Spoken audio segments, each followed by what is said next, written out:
ప్రభు యొక్క సన్నిధిలో మరి ఆరాధనలోనికి వెళ్దామండి. ప్రభు యొక్క సన్నిధిలో ఆరాధనకి వెళ్ళే ముందుగా దేవుని యొక్క వాక్యం నుండి ఒక లేఖన భాగాన్ని చదువుదాం. ఆ తర్వాత మనం దేవుని యొక్క వాక్యం చేత ప్రేరేపించబడిన వారమై ప్రభు యొక్క సన్నిధిలో ఆయన ఆరాధించుకుందామండి. అపోస్తలుడైన పౌలు కొలస్సీలకు రాసిన పత్రిక 2వ అధ్యాయము. అపోస్తలుడైన పౌలు కొలస్సీలకు రాసిన పత్రిక 2వ అధ్యాయము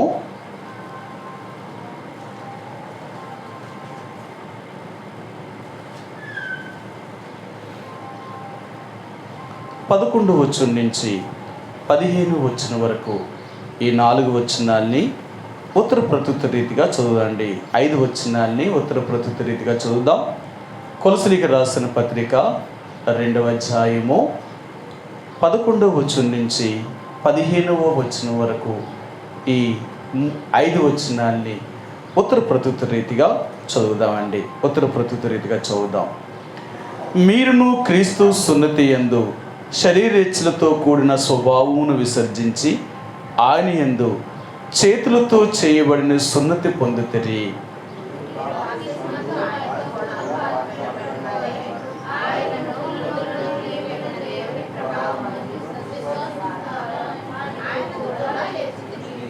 మరియు అపరాధముల వలనను శరీరమందు సున్నతి పొందక ఉండుట వలనను మీరు మృతులై ఉండగా దేవుడు వ్రాతరూపకమైన ఆజ్ఞల వలన మన మీద రుణముగాను మనకి విరోధముగాను నుండిన పత్రమును మేకులతో సిలువకు కొట్టి దాని మీది చేవ్రాతను తుడిచివేసి మనకు అడ్డము లేకుండా దానిని ఎత్తివేసి మన అపరాధములన్నిటినీ క్షమించి ఆయనతో కూడా మిమ్మను జీవింపచేసెను.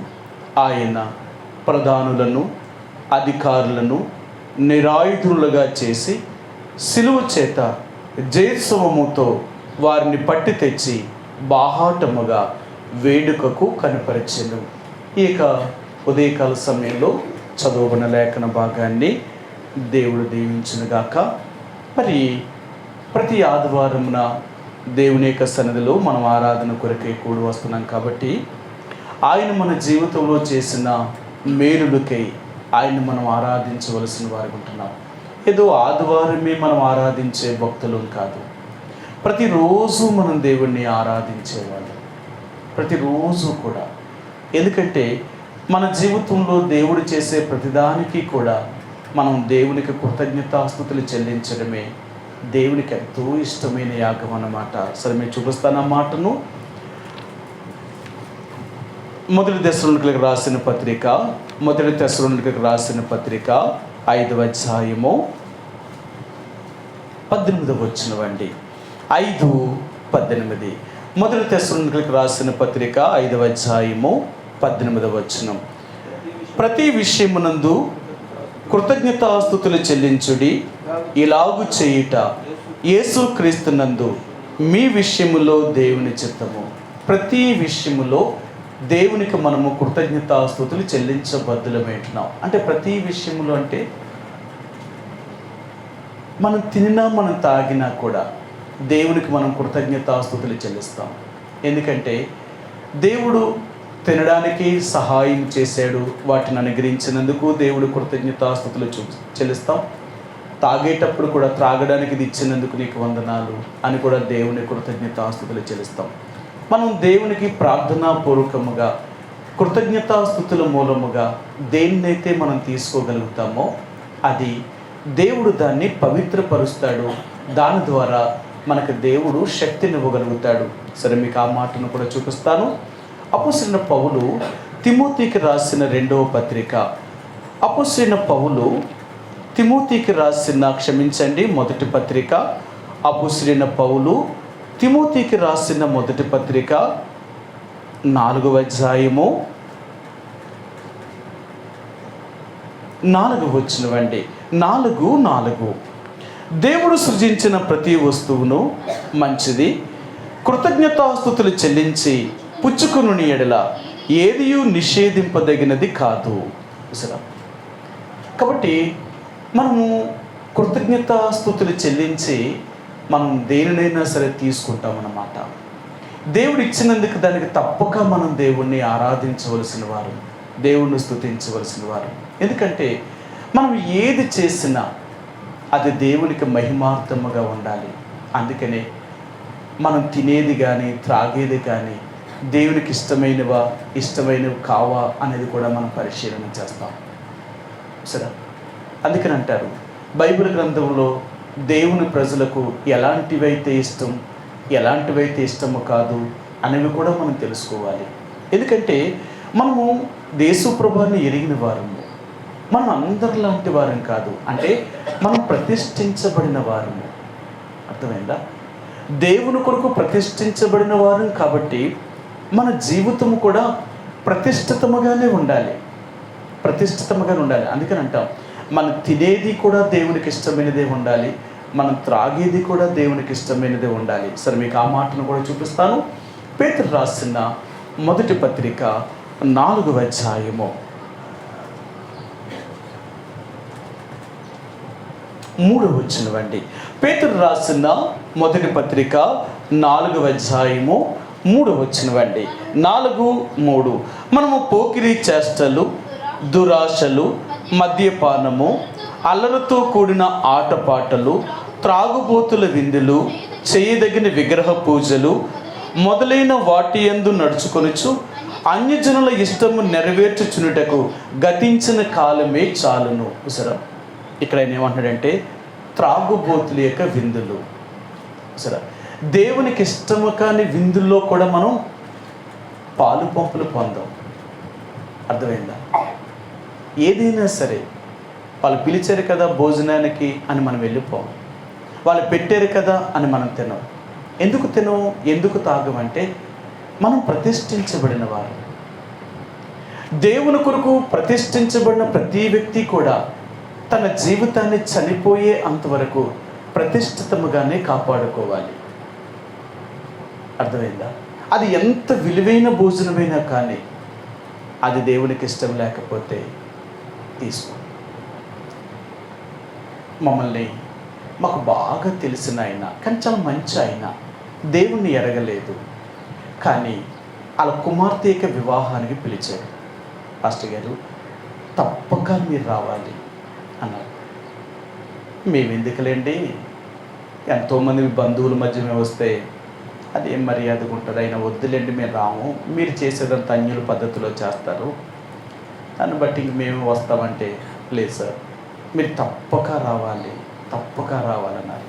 సరే అయితే మరి వస్తాం, కానీ అక్కడ ఏమీ తినం మరి అన్నాడు. సార్ మీరు భోజనం చేయకపోయినా టిఫిన్ అయినా చేయండి అన్నాడు. మీరు భోజనం చేయకపోతే టిఫిన్ అయినా చేయండి అన్నాడు. లేదు సార్ మీరు ఎంతగా బ్రతిమాలుతున్నారు కాబట్టి వస్తాం, కానీ మరి ఏమి తిన్నాం, మీరేం బాధపడకండి. సార్ అదేంటి సార్ మీరు ఆ మాత్రం కూడా వచ్చి కూడా పోనీ భోజనం చేయొద్దు, టిఫిన్ అని చేయండి, ఎన్నో చేస్తాం మేము అక్కడ, కాబట్టి తప్పక టిఫిన్ చేయండి అన్నారు. లేదు సార్ మీరేమనుకోవద్దు, అక్కడికి వెళ్ళి చూసాం, కానీ ఎవరికి నచ్చింది వాళ్ళు తింటున్నారు. ఈ రోజులో భోజనాలు అంటే మామూలుగా ఉంటుంది కదా, నీకు టిఫిన్ అయితే టిఫిను, భోజనం అయితే భోజనం, నీకు ఏది కావాలంటే అండి, కానీ వద్దు. వాళ్ళు మనం మర్యాదగా పిలిచారు, మనం మర్యాదగా వెళ్ళాం, అంతే చాలు. దేవునికి విరోధమైన ఇలాంటి విందులు కూడా దేవుడికి ఏమక్కర్లేదు. ఎందుకంటే దేవుని ప్రజలుగా వాళ్ళు నీళ్ళిచ్చినా చాలు, అది ఆశీర్వాదం. దేవుని ప్రజలుగా వాళ్ళ బంగారం పెట్టినా అది దేవునికి ఇష్టము కాదు. అందుకనే ఈ లోకంలో ఉన్న విందులు వినోదాలకి మనం ఎందుకు వెళ్ళము అంటే అవి అల్లరితో కూడినవి. ఎందుకంటే మనం రక్షించబడిన వారు. నన్ను ఒకసారి ఒక సిస్టర్ గారు ఇలాగ అడిగారు, అన్న మా కులం వాళ్ళందరూ కూడా వనభోజనాలు పెడుతున్నారు ఈ కార్తీక మాసం వచ్చినప్పుడు, కాబట్టి మరి వెళ్ళకపోతే మా కులములో ఉన్నవాళ్ళు మమ్మల్ని ఒప్పుకోరు, ఇప్పుడు మరి వెళ్ళాలా వద్దా అనేది అది నీ ఇష్టం, అది నేను చెప్పాలా? నువ్వు రక్షించబడ్డావు, మారు మనసు యొక్క అనుభవంలోకి వచ్చావు. ఇంకా ఏది చెయ్యాలో ఏది చేయకూడదో నేను చెప్పాలా? మీరేమైనా చిన్నపిల్లలా? పోనీ నిన్న మొన్న లేక 2 సంవత్సరాలు అయిందమ్మా, 3 సంవత్సరాలు అయింది వాళ్ళ దేవుడి మందిరానికి వచ్చి, కాబట్టి వాళ్ళకి తెలియదు కాబట్టి నేను చెప్పడానికి. వాళ్ళు ఎప్పటి నుంచో ఉన్నవాళ్ళు. నాకేం చెప్పారు తెలుసా? అన్న మేము ఎప్పటి నుంచి ఉన్నాం తెలుసా? డేవిడ్ మార్టిన్ అని ఉన్నదప్పటి నుంచి ఉన్నోళ్ళు అన్నారు.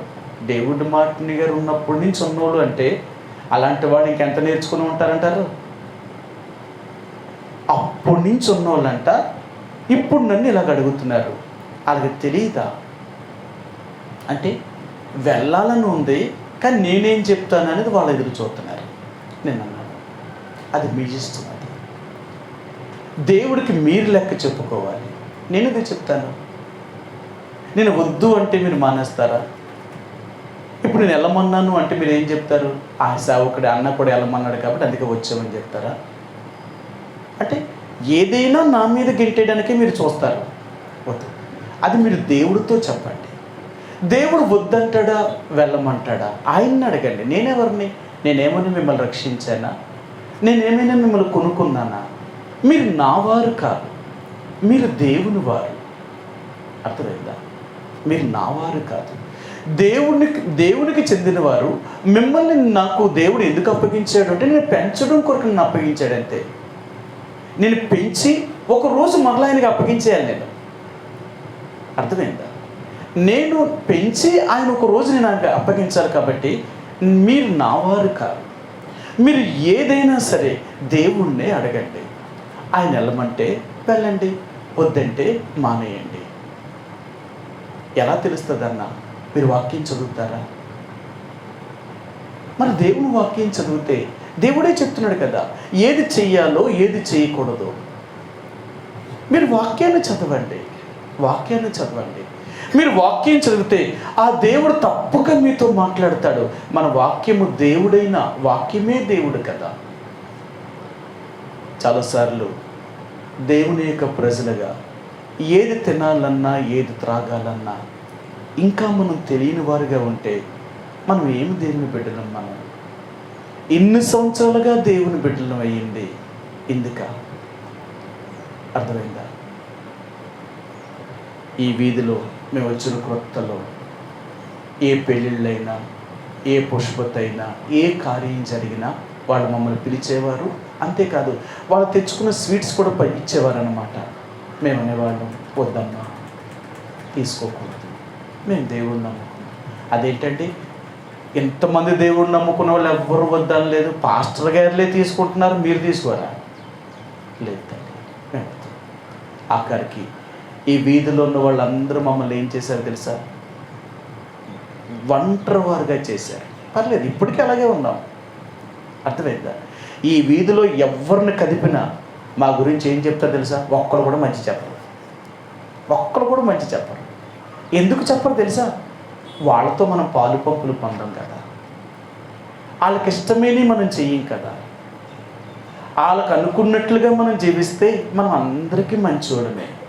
కానీ దేవుని ఇష్టంగా చేసామనుకో మనం అందరికీ శత్రువులమే. నిజమేంటి?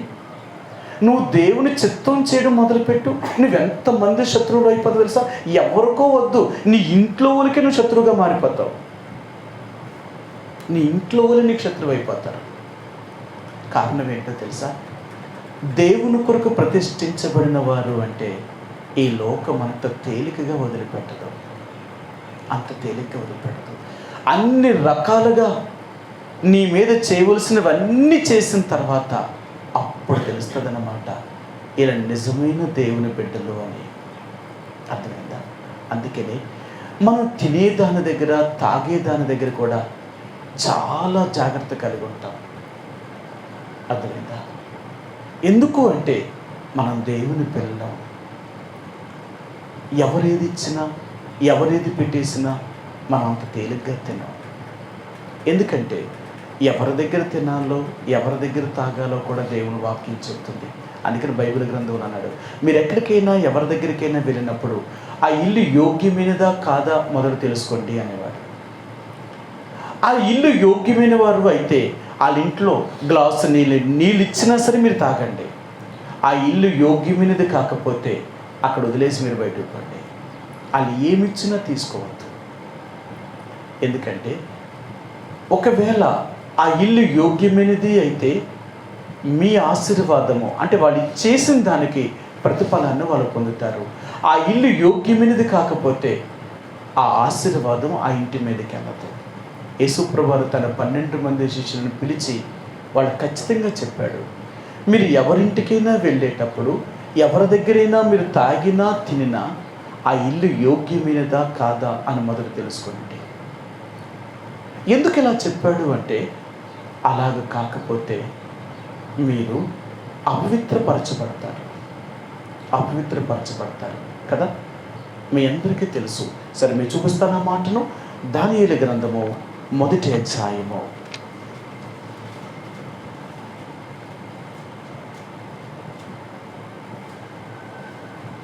8వ వచనం అండి. 1వ అధ్యాయము దానియేలు గ్రంథము 1వ అధ్యాయము 8వ వచనం. 1:8 రాజు భుజించు భోజనమును పానము చేయు ద్రాక్షరసమును పుచ్చుకొని తన్ను అపవిత్రపరుచుకునకూడదని దానియేలు ఉద్దేశించి తాను అపవిత్రుడు కాకుండానట్లు వాటిని పుచ్చుకొనకుండా సెలవుమ్మని నపుంసకుల అధిపతిని వేడుకొనగా. సరే, తిని తాగడంలో కూడా అపవిత్రం అవుతామా? తినే దాని వల్ల తాగే దాని వల్ల అపవిత్రం అవుతామా? అది ఏమైనా ఉండిపోతాయా? కానీ దానియేలు అంటున్నాడు, లేదు, అపవిత్రమైనవి మేము ఎప్పుడూ తినాం. రాజుగారి భోజనం అంటే ఎలాగుంటుందో చూడండి. ఇంక రోజు రాజు యొక్క భోజనం అంటే విందులతోటే ఉంటుంది అది. అలాంటి భోజనాన్ని వీళ్ళు వద్దంటున్నారు. వాళ్ళు వద్దు. అదేంటి అంటే మేము తినకూడదు, మాకు అలాంటివి ఏమొద్దు. ఒకవేళ మీరు మాకు కాయగూరలను పప్పు ధాన్యాదులను ఇస్తే చాలు. అపవిత్రమైనవి అవి తినే కంటే పవిత్రముగా ఉండడానికి ఇవైనా మాకు చాలు. కాబట్టి దేవుని యొక్క బిడ్డలుగా మనం చాలా ప్రతిష్ఠించబడిన వారము. ఆ సంగతి మర్చిపోకూడదు. మనమేమీ సామాన్యులము కాదు. ఈ లోకములో చాలాసార్లు మనల్ని హేళన చేస్తూ ఉంటారు, మనం చులకనగా మాట్లాడుతూ ఉంటారు. మర్చిపోకు. నేను ఎన్నోసార్లు మీకు చూపించాను, మరలా చూపిస్తాను. ఈ లోకము ఎలాంటిదో, దేవుని బిడ్డల్ని ఏం చేస్తుందో, ఎలా మాట్లాడుతుందో చూపిస్తాను మీకు. లూకాసు వార్త 17వ అధ్యాయము, క్షమించండి 16వ అధ్యాయము. లూకాసు వార్త 16వ అధ్యాయము 15వ వచనం అండి. 16 ఆయన మీరు మనుషుల ఎదుట నీతిమంతులని అనిపించుకునేవారు కానీ దేవుడు మీ హృదయములను ఎరుగును. మనుషులలో ఘనముగా ఎంచబడినది దేవుని దృష్టికి అసహ్యము. అసలు ఏదైతే మనుషుల దృష్టికి ఘనమైనదిగా కనపడుతుందో అది దేవుని దృష్టిలో అసహ్యము. ఏదైతే దేవుని దృష్టిలో ఘనమైనదిగా ఎంచబడుతుందో అది మనుషుల దృష్టిలో అసహ్యం. అందుకే దేవుడు ప్రతిష్ఠించుకున్న వారు లోకానికి ఎలా కనపడతారు తెలుసా? అసహ్యులుగా కనపడతారు. అందుకనే ఈరోజు యేసుప్రభువుని నమ్ముకున్న వాళ్ళు లోకం ఏమంటో తెలుసా? తక్కువ కులం వాళ్ళు, వాళ్ళ దరిద్రులు, వాళ్ళు ఏమీ లేనోళ్ళు, వాళ్ళు అలాంటి వాళ్ళు యేసుప్రభువుని నమ్ముకుంటారు అంటారు. ఎందుకు? వీళ్ళు ప్రతిష్ఠించబడిన వారు. వాళ్ళకి లేనిది వీళ్ళు పొందేరు కాబట్టి అది సహించలేక వారు అలా మాట్లాడుతూ ఉంటారు. వాళ్ళకి ఈర్ష్య, వాళ్ళకి పగ. ఎందుకంటే వాళ్ళు దేన్నైతే సంపాదించుకోలేదో దాన్ని వీళ్ళు సంపాదించుకున్నారు. ఈ లోకం చూడండి, ఒకరికి లేనిది ఒకరికి ఉందనుకోండి, ఈ లోకం ఎంత ఈర్ష్యపడుతుందండి. ఈరోజు లోకం ఎలా ఉంది? మనం మంచిగా తిని మన బట్టలు మనం కట్టుకున్నాం అనుకోండి, లోకం ఏమంటారు? బతనెత్తుందా ఏంటి? మనం కష్టపడి మనం తినది కూడా. వాళ్ళకేటమ్మా, వాళ్ళు ఎలాగైపోతున్నారు, వాళ్ళు ఎలా అయిపోయారు, ఎంత సంపాదించేశారు, అలాగే ఎన్ని రకాలుగా మాట్లాడుతున్నారో చూడండి. కారణం మనిషి యొక్క హృదయం అంతా ఈర్ష్యే, అంత ద్వేషమే. ఒకరు బాగుండడం సహించలేదు, ఒకరు మంచిగా ఉండడం సహించలేదు, ఒకరు కొంది అంటే వాళ్ళకి లేదంటే వాళ్ళ మీద ఈర్ష్య. ఈరోజు లోకంలో ఉన్న వాళ్ళకి మన మీద ఎందుకంత ఈర్ష్య అంటే వాళ్ళకి లేనిది మనకు ఉంది కదా. గొప్ప రక్షణ దేవుడు మనకి ఇచ్చాడు. ఆ నిజమైన దేవుడు నమ్ముకున్నాం, అందుకే ఈ లోకం మనల్ని ఎంతగా ద్వేషిస్తుంది. మన మీద దానికి ఎందుకంత ఈర్ష్య పగ అంటే వాళ్ళకి లేనిది మనం పొందాం, అదే ఆ నిత్య రాజ్యాన్ని. కాబట్టి ఈ లోకం మనల్ని ఏమైనా మంచివారమని చెప్తుందా? ఒకవేళ నువ్వు మనుషుల దృష్టిలో మంచి వ్యక్తివి అని చెప్పుకుంటున్నావంటే దేవుని దృష్టిలో చెడ్డ వ్యక్తివి. ఎందుకంటే మనుషులు వాళ్ళకి ఇష్టమైనట్లుగా నడిస్తేనే మంచివాళ్ళు అంటారు, వాళ్ళకి ఇష్టం కాకుండా చేస్తే వాళ్ళు చెడ్డవారేనే చెప్తారు. కాబట్టి యేసు ప్రభువారిని అంగీకరించిన నీవు నేను కూడా ప్రతిష్ఠించబడిన వారము, మనమే సామాన్యము కాదు. అందుకనే దేవుడు మనల్ని అనాది కాలములోనే ఆయన మనల్ని ఏర్పరుచుకున్నాడు. ఆయన ఏర్పాట్లో మనం ఉన్నాం కాబట్టి దేవుడు మనం రక్షించాడు. అందుకనే మనం రక్షించబడిన వారం కాబట్టి ప్రతి దాంట్లో కూడా ప్రతిష్ఠితముగానే ఉండాలి. ఎందుకంటే దేవుని బిడ్డలు అనేవారు వీళ్ళు లోకము ప్రవర్తించినట్లుగా వీళ్ళు ప్రవర్తించేవారు కాదు. తినే విషయంలో కానీ, త్రాగే విషయంలో కానీ, వీళ్ళు ఉండే విషయంలో కానీ అన్నిటిలో వీళ్ళు ప్రత్యేకత చూపిస్తారు. దేవుని బిడ్డలు అంటే ప్రత్యేకమైన వారు. వీళ్ళందరితో కలవరు. మీకు ఎన్నోసార్లు చూపించాను ఆ మాటను, సరే మరలా చూపిస్తాను. మనం ప్రత్యేకమైన వారమా కామా అనేది కొరింథీయులకు రాసిన 2వ పత్రిక 5వ అధ్యాయము. అపోస్తలుడైన పౌలు కొరింథీయులకు రాసిన 2వ పత్రిక 6వ అధ్యాయము. కొరింథీయులకు రాసిన 2వ పత్రిక 6వ అధ్యాయము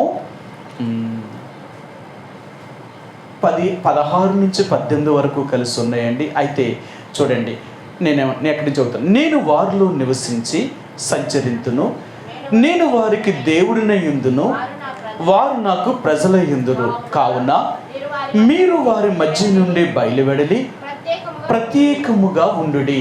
మీరు వారి మధ్య నుండి బయలువెడలి ప్రత్యేకముగా ఉండుడి. చూసారా, ఆయన అంటున్నాడు మీరు వారి మధ్య నుండి. అంటే మీరు వారి మధ్య నుండి అంటే లోకం.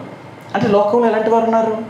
ఇక్కడ 4 చెప్పారు కదా. ఇక్కడ ఏమన్నాడట, మీరు అవిశ్వాసులతో జోడుగా ఉండకూడదు, దుర్నీతితో సాంగత్యం చేయకూడదు, వెలుగుకి చీకటితో ఏమి పొత్తు, క్రీస్తుకి బెలియాలతో ఏమి సంబంధము. సరే, వీరితో మనం జోడుగా ఉండేవారు కాదు. బైబిల్ గ్రంథం ఏం చెప్తుందంటే మీరు దేవుణ్ణి ఎరగిన వారితో సహవాసం చేయకూడదట. ఎందుకు చేయకూడదు? లోకంలో ఉన్న వాళ్ళతో సహవాసం చేస్తే తప్ప. సహవాసం చేస్తే ఏమవుతుందో తెలుసా? వాళ్ళ క్రియలు మనం చేస్తామన్నమాట. మీకు ఎన్నోసార్లు చెప్పాను, మరలా చూపిస్తాను ఆ మాటను. ఇశ్రాయేలీయులకి దేవుడు కఠినంగా చెప్పాడు, మీరు అన్యజనులతో సహవాసము చేయకూడదు అన్నాడు. ఎందుకు చేయకూడదు అన్నాడంటే మీరు వారితో కలిశారు అంటే వాళ్ళతో మీరు ఏకమైపోతారు, అంటే వాళ్ళలాగే మీరు ప్రవర్తిస్తారు అంటున్నాడు ఆయన. సరే, మీరు చూపిస్తాను ఆ మాటను. కీర్తన గ్రంథము 106వ కీర్తన 106వ అధ్యాయము 35వ వచనం అండి. 35వ వచనం, 106, 35వ వచనం. అన్యజనులతో సహవాసము చేసి వారి క్రియలు సరే, అన్యజనులతో అంటే దేవుణ్ణి ఎరగిన వారితో సహవాసం చేస్తే మనం ఏం చేస్తామంట? అలాగే ప్రవర్తిస్తాం. దాంట్లో తప్పే ఉంది? దాంట్లో వెళ్తే తప్పే ఉంది? అలా చేస్తే తప్పే ఉంది? ఇలా చేస్తే తప్పే ఉంది? సమర్థించుకోవడానికి 100 కారణాలు చెప్తావు నువ్వు, నీది రైటు అని. కానీ బైబిల్ ఇక్కడ ఏం చెప్తుందో తెలుసా? నువ్వెన్ని చెప్పినా బైబిల్ చెప్పేది యథార్థం అంతే. అందుకన్నాడు మన సహవాసము అన్యజనులతో ఉండకూడదు. ఎందుకు అన్యజనులతో సహవాసం చేశామంటే వారిలాగా మనం తయారు చేసేస్తారు. మనం అనుకుంటాం వాళ్ళని మనం ఎలాగైనా మార్చేయచ్చు, దేవుడి దగ్గర తీసుకొచ్చేయచ్చు అనుకుంటాం. అది జరగని పని. ఈరోజు ఒక విశ్వాసైన భార్య ఒక అవిశ్వాసైన భర్తనే మార్చలేకపోతుంది, అవునా? ఒక విశ్వాసైన భర్త ఒక అవిశ్వాసైన భార్యనే మార్చలేకపోతున్నాడు. మన ఇంట్లో వాళ్ళే మనం మార్చలేని వాళ్ళం బయట వాళ్ళు మార్చేస్తామా? మళ్ళీ మనం ఏం చెప్తాం తెలుసా? మార్చేస్తామండి, ఎలాగైనా గుడికి తీసుకొచ్చేస్తామండి అంటావు. అది జరగని పని. నిన్ను వారి దారిలోకి తీసుకెళ్తారేమో కానీ నీ దారిలోకి వారు రారు. అర్థమైందా? అందుకనే దేవుడు ఎంత స్పష్టంగా చెప్పాడు అంటే, నువ్వు ప్రతిష్ఠించబడిన వ్యక్తివి, అది మర్చిపోకు. నువ్వెప్పుడైనా ఎక్కడున్నా సరే నువ్వు ప్రతిష్ఠితముగానే ఉండాలి, ప్రత్యేకముగానే ఉండాలి. ఏదైనా దేవునికి ఇష్టము లేనిది అనేది అది ఏదైనా కానీ, అర్థమైందా? అది దాన్ని ముట్టుకోము, తీసుకోము కూడా. అలా తీసుకున్నా ముట్టుకున్నా అది మన ప్రాణానికే ప్రమాదం. అది మీ అందరికీ తెలుసు కదా.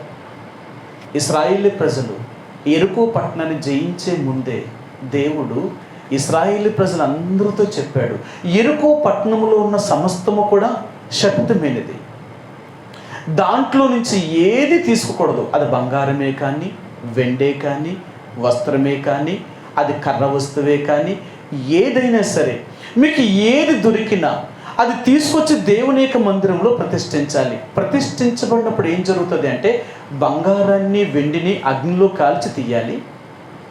కర్ర వస్తువు బట్ట అంటే వస్త్రము అయితే నీటిలో ముంచి తీసి అవి పవిత్రముగా చేయబడతాయి అన్నమాట. అప్పుడు దాకా దాన్ని ఎవ్వరూ కూడా వాడకూడదు. అంత ఖచ్చితంగా చెప్పాడు. ఎందుకు అలా చెప్పాడు అంటే, అలాంటి ప్రజలు వాడారు దాన్ని. అవునా? యెరికోలో ఉన్నది ఎందుకు శక్తిమైనది? వస్తువులు శక్తిమైనవి అంటారా, మనుషులు శక్తిమైనవి అంటారా? మనుషులు. మరి మనుషులు శక్తిమైనది, వాడే వస్తువులు ఎందుకు అపవిత్రం అంటున్నాడు దేవుడు? అలా ఉపయోగించారు. అందుకని అంటాడు, నీ హృదయం పవిత్రమైతే నీ హృదయముల నుంచి వచ్చే మాటలు కూడా పవిత్రంగా ఉంటాయట. నీ హృదయం చెడ్డదైతే నువ్వు పలికే మాటలన్నీ కూడా చెడ్డ మాటలే పలుకుతావట. చెడ్డవాళ్ళు మంచి మాటలు పలుకుతున్నారు అనుకోండి, లోకం ఏమంటుంది? చెడ్డోళ్ళు మంచి మాటలు పలుకుతున్నారు అనుకోండి, లోకం ఏమంటుంది? ఏం నీతులు చెప్తున్నారు అమ్మాయిలు. అర్థమైందా? అంటే చెడ్డవాళ్ళు మంచి మాటలు పలికిన లోకం దాన్ని ప్రజలు అంగీకరించరండి. అందుకని అంటారు, మంచివారు మంచి మాటలే పలుకుతారు, చెడ్డవారు చెడ్డ మాటలే పలుకుతారు. కాబట్టి మనం దేవుని యొక్క ప్రజలు, ప్రతిష్ఠించబడిన వారు. ఇది మాత్రం మర్చిపోవద్దు. మన జీవితం అంతా పవిత్రంగానే ఉండాలి. తినే విషయంలో కానీ, తాగే విషయంలో కానీ, కట్టుకునే బట్టల విషయంలో కానీ. అందుకని మనం కూడా అందరిలాంటి బట్టలు కట్టం. మనం ఈరోజు లోకమంతా కూడా ఎంత భయంకరమైన బట్టలు కడుతున్నారు, కానీ మనం అలా కట్టం. మన బట్ట తీరులో కూడా మనం చూసిన వాళ్ళు, అబ్బా వీళ్ళు ఎంతలాంటి వారా, దేవుని బిడ్డలంటే ఎలాగుంటారా? ఇది కదా మనం దేవుని యొక్క ప్రజలు. దేవుడు మాటే వినేవారు, వాళ్ళే దేవుని యొక్క రాజ్యానికి చేరుతారండి. అందరూ చేరిపోరు. పరలోకం చేరిపోయే వాళ్ళు అందరూ, నమ్మేసుకున్న వాళ్ళందరూ అంటారా? దాని ప్రకారంగా నడిచేవారు. కాబట్టి దేవుని బిడ్డలుగా మనం ప్రతిష్ఠించబడిన వారం కాబట్టి ప్రతిష్ఠితమైన జీవితాన్ని మనం ఎప్పుడైతే జీవించగలుగుతామో అలాంటి వారి యొక్క ఆరాధనను దేవుడు అంగీకరించేవాడు. ఆరాధన అనేది అందరూ చేసేస్తే దేవుడు అంగీకరించడు. దేవుని బిడ్డలు మాత్రమే, ప్రతిష్ఠితంగా ఉన్నవారు మాత్రమే దేవుని ఆరాధన చేసినప్పుడు ఆ ఆరాధనను దేవుడు అంగీకరించేవాడు. కాబట్టి ఈ ఉదయకాల సమయంలో దేవుని యొక్క బిడ్డలుగా ప్రతిష్ఠించబడిన వారు ఉంటున్న నీవు నేను కూడా ప్రతిరోజు దేవుణ్ణి ఆరాధించవలసిన వారు, దేవుణ్ణి స్తుతించవలసిన వారు. ఎందుకంటే దేవుని వల్లే మనం బ్రతుకుతున్నాం. దేవుడి వల్లే మేము ఈ రోజు వరకు ఇంకా భూమి మీద ప్రాణముతో ఉండగలిగాం. దేవుడి వల్లే ఈరోజు మన పనులన్నీ మనం చేసుకోగలుగుతున్నాం. ఆ దేవుడిచ్చిన ఆరోగ్యం వల్లే, మన వల్లే కాదు. ఎన్నోసార్లు చెప్పాను, నువ్వు తినే తిండి వల్ల కానీ, నువ్వు ఉండే ఇంటి వల్ల కానీ, లేక నువ్వు చేసే పనుల వల్ల కానీ ఏ రోజు వరకు భూమి మీద మనం బ్రతికుండలేదు. వీటి వల్ల కాదు బ్రతికుండేది, ఆ దేవుడు బ్రతకమని చెప్తున్నాడు కాబట్టి మనం బ్రతికున్నాము. కాబట్టి దేవుని యొక్క ప్రజలుగా దాని కొరకే ప్రతిరోజు దేవుని స్తుతించాలి. ప్రభువా, ఈ రోజు నేను తిరగగలుగుతున్నాను, నేను చూడగలుగుతున్నాను, వినగలుగుతున్నాను, మాట్లాడగలుగుతున్నాను, నా పనులు నేను చేసుకోగలుగుతున్నాను, ఇదంతా నీ దయ. ఈ రోజు వరకు నాకు ఆరోగ్యాన్ని అనుగ్రహించావు కాబట్టి నేను ఇలాగున్నాను. లేకపోయి ఉంటే నేనేమైపోయే వ్యక్తిని. ఇది నా వల్ల సాధ్యమా? కాబట్టి నాకు నువ్వు చేస్తున్న మేలులకి ఉపకారములకి నీకు హృదయమారా కృతజ్ఞతాస్తుతులు చెల్లించుకుంటున్నాను తండ్రి అని ప్రతిరోజు మనం దేవుణ్ణి స్తుతించాలి. నువ్వు లేచినప్పుడు దేవుణ్ణి స్తుతించాలి, నువ్వు పడుకునేటప్పుడు కూడా దేవుణ్ణి స్తుతించాలి. ఆయన మాటలను ఎప్పుడు జ్ఞాపకం చేసుకుంటూ ఉండాలి. అందుకని అంటాడు, నువ్వు పండుకున్నప్పుడు, నువ్వు లేచినప్పుడు, త్రోవను నడిచినప్పుడు నా సంగతులను గురించి నువ్వు మాట్లాడుతూ ఉండాలి, వాటిని తలంచుకుంటూ ఉండాలి. అప్పుడే నువ్వు ప్రతిష్ఠితమైన దేవుని బిడ్డగా జీవించగలుగుతావు. కాబట్టి ఉదయకాల సమయంలో దేవుని యొక్క ప్రజలుగా మనం దేవుడిని, ఆయన మనకు జీవితంలో చేసిన కార్యానికై ఆ దేవుణ్ణి స్తుతించే ముందు కొన్ని విషయాలు జ్ఞాపకం చేసుకుందాం.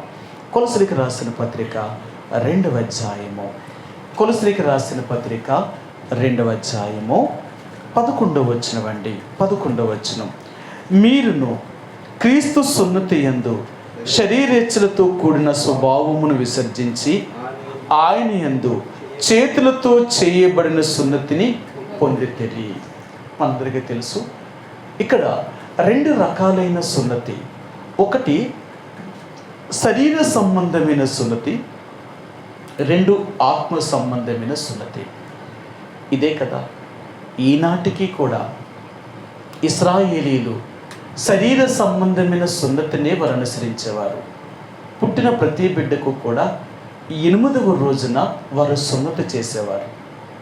మీకు తెలుసో తెలియదో నాకు తెలియదు, మా చిన్నతనంలో మా కడుపుల మీద సూదులతోనూ పశువు కొమ్ములతోనూ కాల్చేవారన్నమాట. అవునా? నిజమండి. పుట్టిన 8వ రోజునే చేస్తారు. వాళ్ళు చిన్న వయసులోనే చేస్తారు, 8వ రోజునే చేస్తారనమాట. ఎందుకంటే వాళ్ళు ఏమనివారు తెలుసా?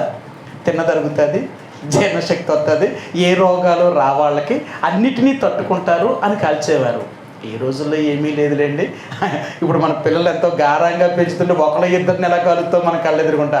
ఆ కాల్చేటప్పుడు మేము చూసేవాళ్ళం, ఆ పిల్లలు తెగ్గోలెట్టి ఏడ్చేసేవారు. అయినా వదిలేవారు కదా. చిన్నపిల్లలు ఎక్కడికి వెళ్తారు అలా 8 రోజుల పిల్లలు?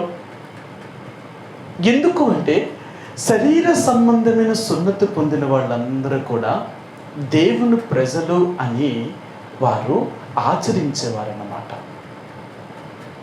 ఈ శరీర సంబంధమైన సున్నతి, అందుకని ఇశ్రాయేలు ప్రజల్లో ఉన్న వాళ్ళందరూ కూడా శరీర సంబంధమైన సున్నతిని కలిగి ఉండి ధర్మశాస్త్రాన్ని అనుసరించేవారు. వారు తినే వాటిలో ఎలాగ తినాలి, ఏవి తినకూడదు, ఏవి తినాలి, వారు ధరించుకునే వస్త్రాలు కూడా ఏవి ధరించాలి, ఏవి ధరించకూడదు అనేవి చాలా స్పష్టంగా దేవుడు వాళ్ళకి జ్ఞాపకం చేశాడు. ఎందుకు చెప్పాడు అంటే మీరు ప్రతిష్ఠితమైన వారు, ఇలాగే ఉండాలి అన్నాడు ఆయన.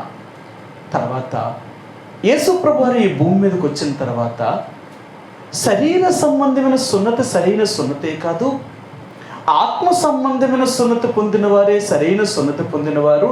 కాబట్టి మీరు హృదయమందు సున్నతి పొందాలి అని యేసు ప్రభువారు వారికి బోధించడం మొదలుపెట్టాడు. ఒకవేళ ఈ రోజుకి కూడా శరీర సంబంధమైన సున్నతిని పాటించగలిగితే, అంటే ఆచార సంబంధమైన పద్ధతుల్ని పాటించగలిగితే క్రీస్తు మన కొరకు చనిపోయినది ఇది వ్యర్థము అంటున్నాడు ఆయన. సరే నేను చూపిస్తాను. గలతీయులకు రాసిన పత్రిక, గలతీయులకు రాసిన పత్రిక 5వ అధ్యాయము 11వ వచనమండి. 5:11 గలతీయులకు రాసిన పత్రిక 5వ అధ్యాయము 11వ వచనం. సహోదరులారా, సున్నతి పొందువలని నేను ఇంకనూ ప్రకటించుచున్న ఎడల ఇప్పటికీ హింసించబడినేలా ఆ పక్షమున సిలువ విషయమైన అభ్యంతరము తీసివేయబడును కదా. సరే, అపోస్తలుడైన పౌలు చెప్తున్నాడు, ఒకవేళ నేను ఇప్పటికీ కూడా ఇంకా మీరు సున్నతి పొందితేనే మీరు దేవుడి రాజ్యముని చేరతారు అని నేను చెప్తే క్రీస్తు సిలువ వేయబడ్డం అనేది వ్యర్థమే. ఇంకేం చనిపోవలసిన అవసరం లేదు కదా. అందరూ అదే శరీర సంబంధం సున్నతి పొందితే ఇంకా వాళ్ళందరూ దేవుడి రాజ్యంలో చేరడమే కదా. అది కాదు.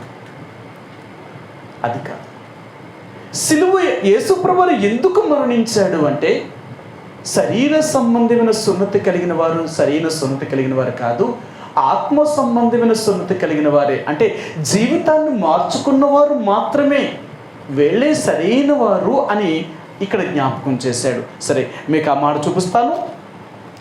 రోమిలికి రాసిన పత్రిక 2వ అధ్యాయము. అపోస్తలుడైన పౌలు రోమిలికి రాసిన పత్రిక 2వ అధ్యాయము 28, 29 వచనాలండి. 28, 29. బాహ్యమునకు యూదుడైన వాడు యూదుడు కాడు, శరీరమందు బాహ్యమైన సున్నతి కాదు, అయితే అంతరంగమందు యూదుడైన వాడే యూదుడు, మరియు సున్నతి హృదయ సంబంధమైనదై ఆత్మయందు జరిగినదే గాని అక్షరము వలన కలిగినది కాదు. అట్టి వానికి మెప్పు మనుషుల వలన కలగదు, దేవుని వలననే కలుగును. సరే, బాహ్య సంబంధమైన సున్నతి అది సున్నతే కాదు అంటున్నాడు ఆయన. ఆనాడు ఇశ్రాయేలు ప్రజలు ఈ శరీర సంబంధమైన సున్నతిని ఆ రోజు నుంచి ఈ రోజు వరకు పాటిస్తున్నారు. కాబట్టి వాళ్ళు యేసు ప్రభువుని ఈ రోజుకి నమ్ముతలేదు. వాళ్ళు యేసు ప్రభువు మరణించింది వాళ్ళు ఇప్పటికీ వారు గ్రహించలేదు. వాళ్ళు అనుకుంటున్నారు ఎంతోమంది ప్రవక్తలు వచ్చారు, అలాగే ఈయన ఒక ప్రవక్త అలాగే మరణించాడు అనుకుంటున్నారు. కానీ వారి పాపల నిమిత్తము మరణించిన దేవుడు అని వాళ్ళు అర్థం చేసుకోలేకపోయారు. ఈ రోజున మనం కూడా ఏదో యేసు ప్రభువుని నమ్ముకున్నాము, బాప్తీసం తీసుకున్నాము, రక్షణ పొందాము అని చెప్తూ శరీర సంబంధమైన ఆచారములు ఆచరించిపోయే ప్రతి ఒక్కరూ కూడా వీళ్ళు బాహ్య సంబంధమైన యూదులతో పాటు వీళ్ళు కూడా శరీర సంబంధమైన మనుషులే. అందుకే ఈనాడు నిజమైన క్రైస్తవుడు అనేవాడు శరీర సంబంధమైన వాటిని విసర్జించేవాడు. ఆచారాలను, మానవుల యొక్క పద్ధతులను, మానవుల యొక్క విధులను, వీటినన్నిటిని వదిలిపెట్టేస్తారు. మానవ సంబంధమైన ఆచారాలను ఏది చేయరు. అందుకని గత వారం మీకు చెప్పాను 3 విషయాలు. మనం అన్యజనుల యొక్క ఆచారమును అభ్యసించేవారం కాదు, ఈ లోక మర్యాదను అనుసరించేవారం కాదు, మానవుల యొక్క పద్ధతులను కూడా మనం అనుసరించేవారం కాదు. మనం ఎవరు ఏం అనుసరిస్తాము అంటే దేవుడు ఏం చెప్పాడో ఆయన మాటను అనుసరించేవారు. వాళ్ళే నిజమైన క్రైస్తవుడు. అందుకనే బైబిల్ అంటుంది, ఒకడు నన్ను ప్రేమించిన యెడల నా ఆజ్ఞలను గైకొంటాడు. నన్ను ప్రేమించే ప్రతి ఒక్కడు నా ఆజ్ఞలు గైకొనేవాడు. నేనేం చెప్తానో అది చేసేవాడు క్రైస్తవుడు. అందుకనే యేసు ప్రభువుని ఎరిగిన తర్వాత మనం బాహ్యానికి యూదులం కాకపోయినా మన అంతరంగమందు మాత్రం యూదులమే. అందుకని అంటారు కదా, వీరును అబ్రహాము యొక్క సంతానం. మనం అందరం ఎవరు అంటే అబ్రహాము యొక్క సంతానం. వారు బాహ్య సంబంధమైన శారీరకంగా పుట్టిన వారు ఇశ్రాయేలీలు, కానీ ఆత్మ సంబంధంగా జన్మించిన మనము అబ్రహాము యొక్క సంతానము. అందుకనే ఈ గలతీయులకు రాసిన పత్రికలు అంటాడు, విశ్వాస సంబంధులైన వారు మాత్రమే అబ్రహాము యొక్క పిల్లలు అనబడతారు, కానీ విశ్వాసము లేని వారు ఎవ్వరూ కూడా అబ్రహాము యొక్క పిల్లలుగా ఎంచబడరు అంటాడు ఆయన. గలతీయులకు రాసిన పత్రిక 4వ అధ్యాయము, క్షమించండి 3వ అధ్యాయము. గలతీయులకు రాసిన పత్రిక 3వ అధ్యాయము 7వ వచనం. కాబట్టి విశ్వాస సంబంధులే అబ్రహాము కుమారులని మీరు తెలుసుకొనుడి. ఎవరు అబ్రహాము సంతానం అంటే బాహ్యమునకు సున్నతి పొందిన వారు కాదు, బాహ్యానికి శరీర సంబంధిగా పుట్టినవారు కాదు. మరి ఎవరు నిజమైన అబ్రహాము సంతానం అంటే హృదయము మార్చుకొని దేవుని యందు విశ్వాసముతో జీవించే వాళ్ళే అబ్రహాము యొక్క పిల్లలు. వారే దేవుని యొక్క సంతానము. కాబట్టి ఈ రోజున ఈ అపోస్తలుడైన పౌలు కొలసీ సంఘానికి ఆయన జ్ఞాపకం చేస్తూ, మీరు శరీర సంబంధమైన సున్నతి పొందిన వారైతే మీరు బాహ్యమునకు యూదులైతే అవ్వచ్చేమో, కానీ శరీర సంబంధమైన మనుషులే. ఆత్మ సంబంధమైన సున్నతి మీరు పొంది ఉంటే క్రీస్తుతో కూడా మీరు చనిపోయిన వారై ఉండాలి. అది గత వారం మనం చెప్పాం కదా, అందరూ కూడా ఈస్టర్ పండుగను చేసుకున్నారు. ఎందుకంటే యేసు ప్రభువారు సమాధి నుంచి తిరిగి లేచిన రోజు.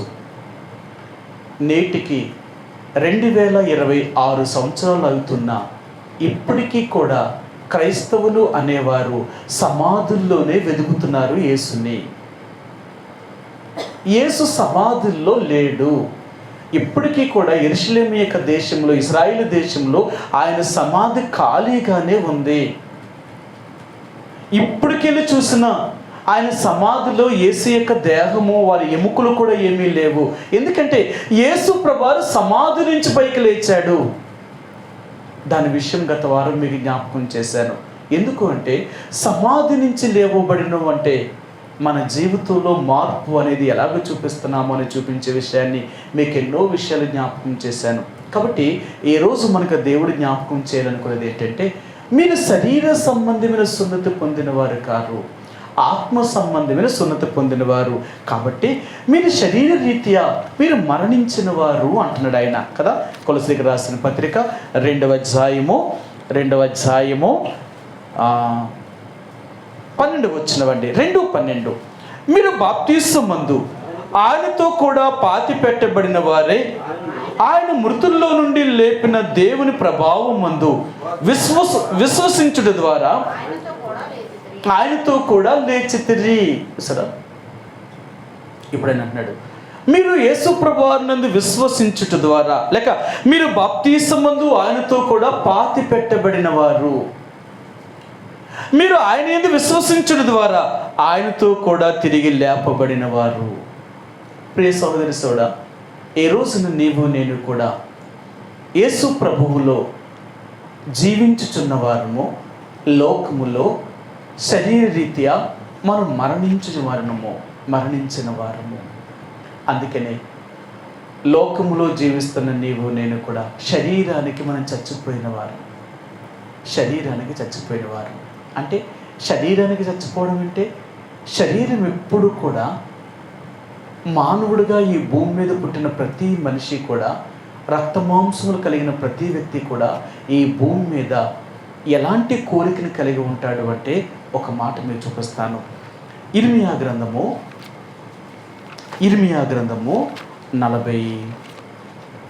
45వ అధ్యాయము. ఇర్మియా గ్రంథము 45వ అధ్యాయము 5వ వచనమండి. 45:5 నీ నిమిత్తము నువ్వు గొప్ప వాటిని వెతుకుచున్నావా? వెదకవద్దు. సరే, ఈ లోకములో జీవించిన ప్రతి వ్యక్తి కూడా ఈ లోకంలో ఏం వెతుకుతాడు అంటే, ఉన్నతమైన వాటిని వెతుకుతాడు, గొప్ప వాటిని వెతుకుతాడు. నేను ఇలా ఉండాలి, నేను అలాగ ఉండాలి, నేను అది చెయ్యాలి, లేకపోతే నేను ఇది చెయ్యాలి, నేను ఎంత సంపాదించాలి, ఇలాగ ఉండాలి అని లోకరీత్యా తను ఎన్నో గొప్ప వాటిని వెతుకుతూ ఉంటాడన్నమాట. కానీ దేవుని బిడ్డలు ఏమంటారో తెలుసా? ప్రభువా, నా ఎడల నీ చిత్తం ఏంటి అంటే, నా ఎడల నీ ఉద్దేశం నెరవేర్చు. నేనేమి నా గురించి ఇలాగుండాలని కానీ, అలాగుండాలని కానీ, ఇది చెయ్యాలని కానీ, అది చెయ్యాలని కానీ, ఈ లోకములో ఇలాగ జీవించాలని కానీ నాకే కోరికలు లేవు. నా కోరిక ఏంటి అంటే, నీ చిత్తం నెరవేర్చడమే నాకు సంతోషం.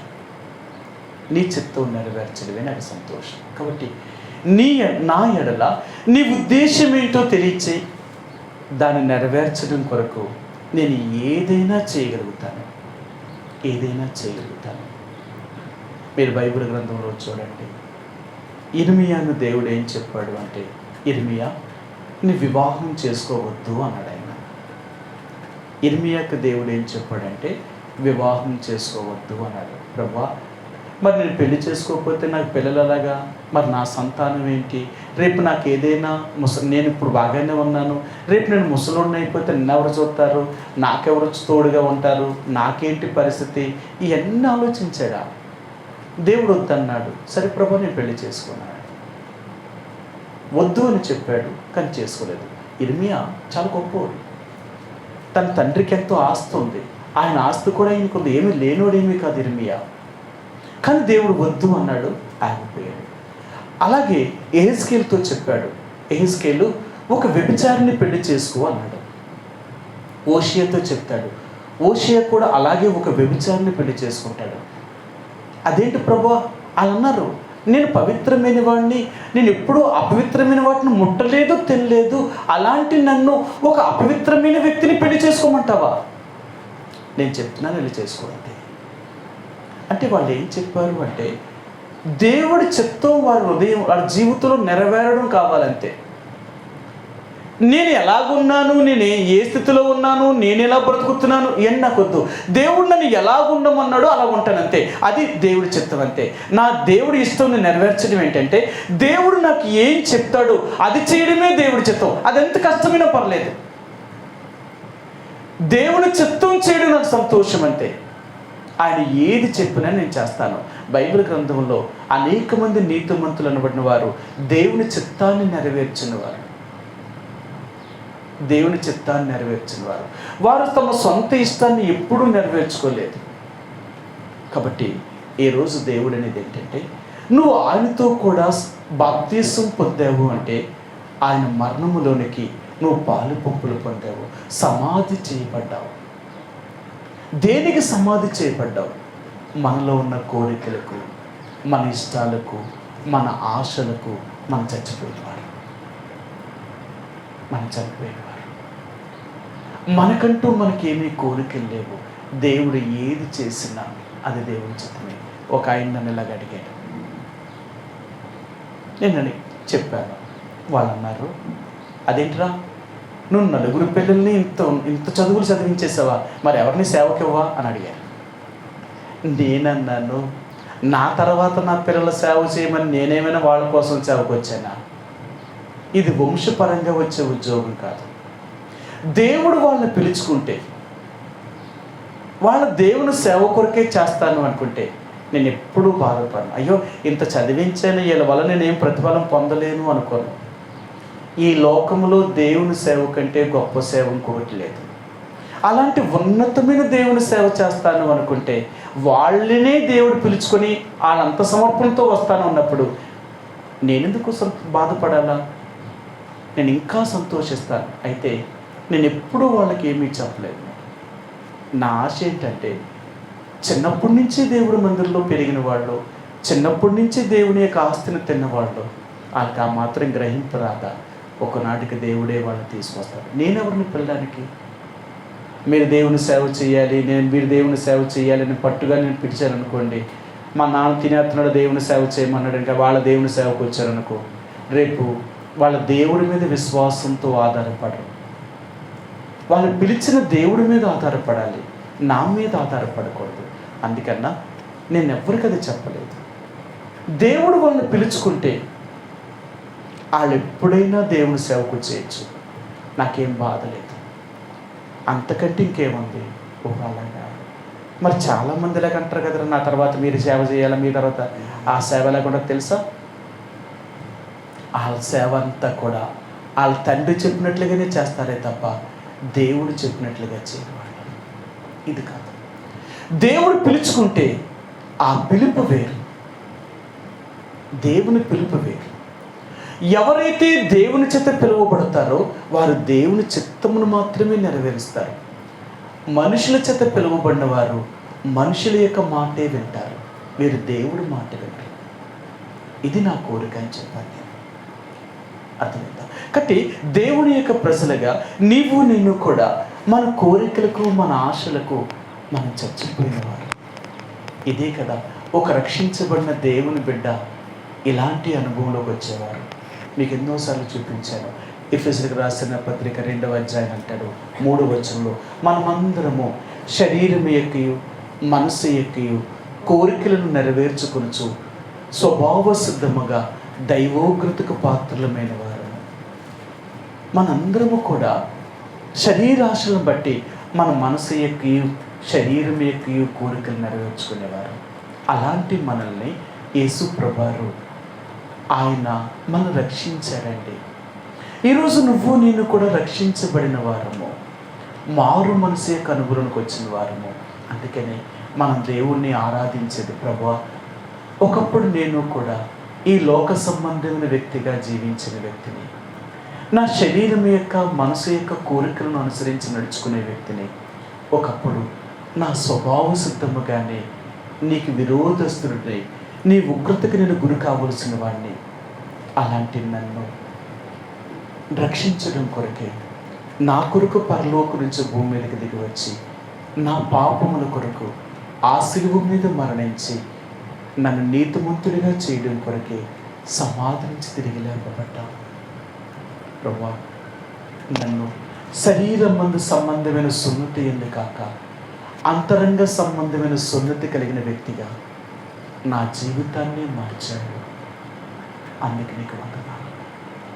ఈరోజు నేను స్తుతించగలుగుతున్నాను అంటే, ఒక ఆచార సంబంధమైన వ్యక్తిని కాకుండా, ఈ లోక సంబంధమైన నామకార్థమైన స్థితిలో జీవించే వ్యక్తిని కాకుండా, ఒక నిజమైన దేవుని బిడ్డగా నేను చేశాను. ఒక నిజమైన నీ బిడ్డగా, నీ చిత్తాన్ని నెరవేర్చే వ్యక్తిగా నన్ను జీవింప చేస్తున్నందుకు ప్రభువా నీకు వందనాలు. అలాంటి నిజమైన వాక్యాన్ని, అలాంటి నిజమైన బోధను నాకు అందిస్తూ ఒక నిజమైన సహవాసాన్ని నాకు అనుగ్రహించావు. అర్థమైందా? ఈనాడు ఎంతోమంది ఎంత తప్పుడు బోధనలో, తప్పుడు సిద్ధాంతాల్లో, తప్పుడు సహవాసంలో ఉండిపోయారో తెలుసా? మన కళ్ళెదురుగుండా ఎంతోమందిని చూస్తున్నాం. ఈరోజు దేవుడు నీకు నిజమైన వాక్యాన్ని బోధించే నిజమైన సహవాసంలో చేర్చాడు ఆయన. అలాంటి నిజంగా నిన్ను పెంపారు చేస్తున్నాడు దేవుడు. ప్రతిసారి నువ్వు దేవుడి మందిరానికి వచ్చినప్పుడల్లా ఎలాగ ఉండాలో నీకు బోధించగలుగుతున్నాడు, ఎలాగ జీవించాలో బోధించగలుగుతున్నాడు. ఇంతకంటే మంచి దేవుడు ఇంకెక్కడున్నాడు నీకు? ఇంకా ఏ రోజున ఇలాంటి మంచి బోధించే వాళ్ళే లేరండి. ఇలాంటి మంచి బోధించే వాళ్ళు లేరు. ఈరోజు అలాంటి మంచి బోధన దేవుడు మనకు బోధిస్తున్నాడు ఆయన. మనం ఎలాగుండాలో మనకు బోధిస్తున్నాడు ఆయన. కాబట్టి ఇలాంటి మంచి దేవుడిని మనం కలిగి ఉన్నందుకు ఆయన ఎంతగా ఆరాధించాలి. ప్రభువా, నన్ను పెంచుతున్నావు.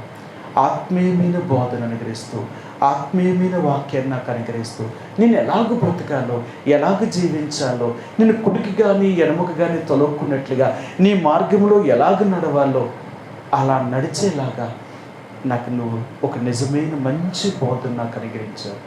ఇంతకంటే నాకేం కావాలి? ఎంతోమందికి లేని ధన్యత నాకు అనుగ్రహించావు. అందుకే నీకు హృదయమారా కృతజ్ఞతాస్తుతులు చెల్లించుకుంటున్నాను. ఎందుకంటే దేవుడికి సంఖ్య కాదు కావాల్సింది, మనుషులు కాదు దేవుడికి కావాల్సింది. దేవుడికి కావాల్సింది దేవుని చిత్తం నెరవేర్చే మనుషులు కావాలి. అందుకని దేవుడు అంటాడు, దేవుని యొక్క చిత్తం నెరవేర్చేవాడు ఎక్కడ ఉన్నాడా అని దేవుడు వెతుకుతున్నాడట. మీరు చూడండి, ఇశ్రాయేలు ప్రజల్లో కొన్ని లక్షల మంది ఉన్నారు. దేవుని యొక్క ప్రజలు, బాహ్యమునకు వారు అబ్రహాము యొక్క సంతానంలో పుట్టినవారు. కానీ దేవుడు ఒక వ్యక్తిని వెతుకుతున్నాడు. ఇశ్రాయేలు ప్రజల మీద ఒక వ్యక్తిని రాజుగా చేయడం కొరకే ఆ వ్యక్తిని వెతుకుతూ ఉంటే ఆ వ్యక్తి ఎవ్వరిలోని కనబడలేదు. ఇన్ని లక్షల మంది ఇశ్రాయేలు జనాంగంలో ఒక్క వ్యక్తి కూడా కనబడలేదు. ఒకే ఒక బాలుడు కనిపించాడు, చిన్నవాడు కనిపించాడు. బాలుడైన దావీదుని దేవుడు కోరుకున్నప్పుడు దావీదు చాలా చిన్నవాడు అనుకున్నాడు. ఇతడే నా ఉద్దేశమును నెరవేర్చగలిగిన వాడు. చాలాసార్లు దావీదులో చాలా లక్షణాలు ఉన్నాయి. మీరు దావీదు గురించి చూడాలి అనుకుంటే సమూయేలు రాసిన మొదటి గ్రంథంలో అతనికి ఎన్ని గొప్ప లక్షణాలు ఉన్నాయో అన్నీ రాశాడు. అతడు చూచుటకు సౌందర్యవంతుడు, అతని యొక్క రూపమే ఏ లోపము లేనివాడు. అతని తల వెంట్రుకల దగ్గర నుంచి, అతని కండ్ల దగ్గర నుంచి, అతని యొక్క శరీరంలో ఉన్న ప్రతి భాగము కూడా చాలా అందముగా దేవుడు నిర్మించాడు. అంత అందమైన లక్షణాలు కలిగిన వాడు దావీదు. అంతేకాదు, మంచి సుబుద్ధి కలిగిన వాడు. నేర్పరైన మాటలు కలిగిన వాడు. ఇలాగా దావీదు గురించి చెప్పుకుంటూ వెళితే ఎన్నో లక్షణాలు ఉన్నాయి. కానీ దేవుడు ఈ లక్షణాలను బట్టి దావీదుని ప్రేమించలేదు. ఈ శరీర సంబంధమైన బాహ్యముగా ఉన్న దేనిని బట్టి కూడా దేవుడు అతన్ని రక్షించలేదు, తను ఏర్పరచుకోలేదు. ఒకే ఒక ఉద్దేశం. దేవుని యొక్క సంకల్పం ఏంటంటే, ఇతన్ని నేను ఏర్పరచుకుంటే అతడు నా ఉద్దేశాన్ని నెరవేరుస్తాడు. భవిష్యత్తు కాలంలో నేను ఎలాగ ఉండాలి నా ప్రజలు అనుకుంటున్నానో అలాగ నా ప్రజలు నడిపించడానికి ఇతడొక సాధనము.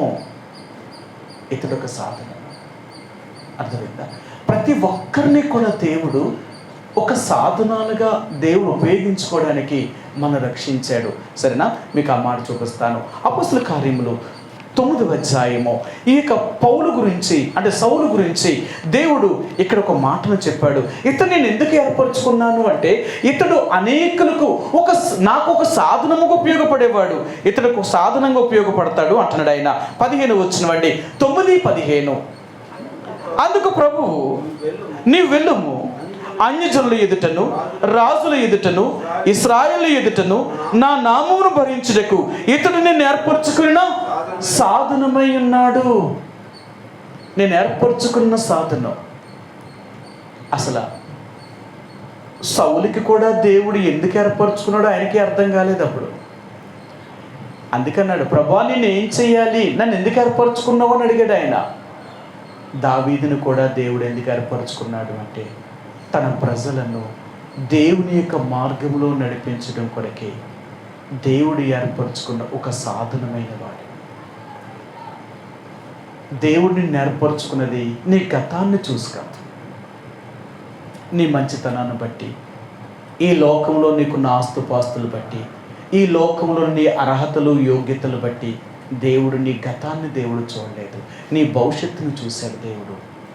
రాబోయే దినాలలో నా కొరకు నువ్వు ఎలాగ జీవిస్తావో అందుకే నిన్ను ఏర్పరచుకున్నాను, నువ్వు నా సాధనము.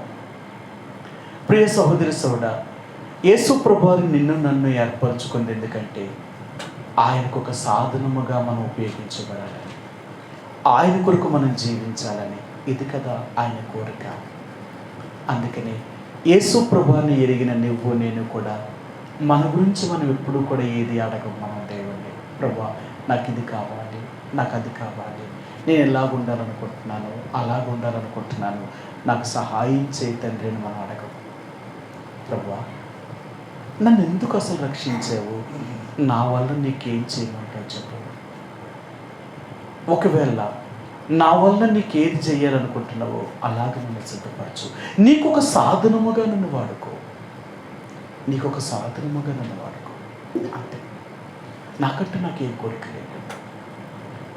రక్షించబడిన ప్రతి వ్యక్తి, దేవుని యొక్క మారు మనసులోకి వచ్చిన నీవు నేను కూడా, ఇది కదా దేవుని యొక్క సంకల్పం.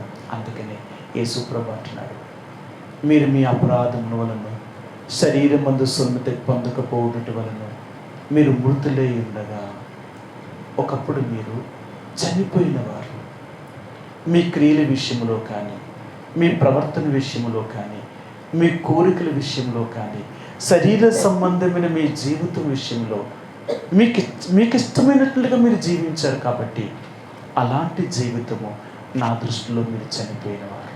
అందుకే ధర్మశాస్త్రము మీ మీద ప్రభుత్వము చేసింది. పాపము చేసిన ప్రతి ఒక్కడి మీద తీర్పును తీసుకొచ్చింది. తప్పు చేసిన ప్రతి ఒక్కడు కూడా శిక్ష అనుభవించవలసిందే. అది ధర్మశాస్త్రం చెప్పింది. ధర్మశాస్త్రం చెప్పింది ఏంటంటే, కంటికి కన్ను పంటికి పన్ను. అంటే నీకు ఏది నువ్వు చేసావో దాని ఫలితం అనుభవించేయాలి. అంతే, అనుభవించేయాలి. దాని ఫలితం అనుభవించలేదా నువ్వు దేవుని బిడ్డగా జీవించలేవు, దేవుని యొక్క రాజ్యములోనికి ప్రవేశించు. కానీ యేసు ప్రభు చెప్పింది ఏంటంటే, అది కాదు, నీ పాప భారం అంతటిని నేను భరిస్తాను, నిన్ను విడుదల చేసి నా కొరకు ఒక సాధనముగా ఉపయోగించుకుంటాను. అందుకని యేసు ప్రభువు నీ కొరకు నా కొరకు ఎందుకు మరణించాడు అంటే, ఆయన చనిపోయింది మన పాపముల కొరకు. మన పాపములేంటి? మన ఇష్టము, మన కోరిక, మన ఆశ, ఇలాంటి వాటికి యేసు ప్రభువు చనిపోయాడు. అందుకని సిలువ అనేది ఏం చూపిస్తుంది అంటే ఒక అడ్డుకర్రకు ఒక నిలువు కర్ర అంటేనంట. ఒక ఆయన ఇలా చెప్పాడు. ఏం చెప్పాడు అంటే, ఇశ్రాయేలు ప్రజల పాపం చేసినప్పుడు దేవుడు వాళ్ళందరినీ చంపేస్తానన్నాడు. అందరినీ చంపేస్తానన్నాడు దేవుడు. సరే, మీరు చూపిస్తాను ఆ మాటను. నిర్గమాకాండము 32వ అధ్యాయము. వీళ్ళు పాపము చేసినప్పుడు దేవుడు వీళ్ళకి ఏం చేశాడు అంటే, మోషే ఈ ప్రజలందరినీ చంపేసి నీ ఒక్కడి చేత ఇంత గొప్ప జనాంగాన్ని మరల నేను పుట్టిస్తాను అన్నాడు ఆయన. 32వ అధ్యాయము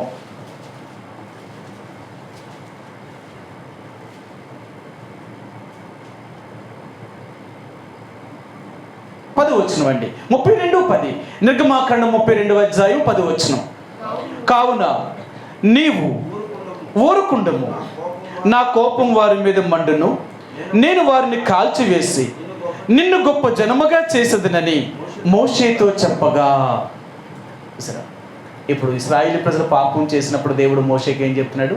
ఈ ప్రజలందరినీ నేను చంపేసి నీ ఒక్కడి చేత ఇంత జనాంగాన్ని పుట్టిస్తాను అన్నాడు. ఇప్పుడు మోషే ఏం చెప్పాలా? మనమైతే ఏం చెప్తాం? మనుషులం కదా, మనం స్వార్థానికి ఆలోచిస్తాం. ప్రభు వాళ్ళు తప్పు చేశారు, చంపేస్తాను అన్న కదా, చంపే నన్ను ఒక్కడినే దీవించు అంటాం. కానీ మోషే అలాగలదు. అడ్డుపడ్డాడట దేవుడికి, అడ్డుపడ్డాడు. ప్రభువా, ఒకవేళ ఆ ప్రజల్ని నువ్వు చంపేయాలి అనుకుంటే ముందు నన్ను చంపేయి. అడ్డుపడ్డం అంటే ఏంటంటే ఒక నిలువు కర్రకు అడ్డుకర్ర, నిలువు కర్రకు అడ్డుకర్ర పట్టడం అనమాట. అడ్డుపడుతున్నాడు దేవుడికి నీ మనుషులకి మధ్య. ఆనాడు మోషే, వద్దు ప్రభు వాళ్ళని చంపొద్దు, ఒకవేళ అలాగ నువ్వు చంపాలనుకుంటే నన్ను చంపేయి. అలాగే యేసు ప్రభువారు కూడా నీ కొరకు నా కొరకు ఒక మధ్యవర్తిగా భూమి మీదకి వచ్చాడు. దేవుడు ఒక్కడే, దేవునికి నీ నరులకును మధ్యవర్తియు ఒక్కడే, ఆయనే క్రీస్తు యేసని నరుడు. ఈ మధ్యవర్తి ఏమయ్యాడో తెలుసా?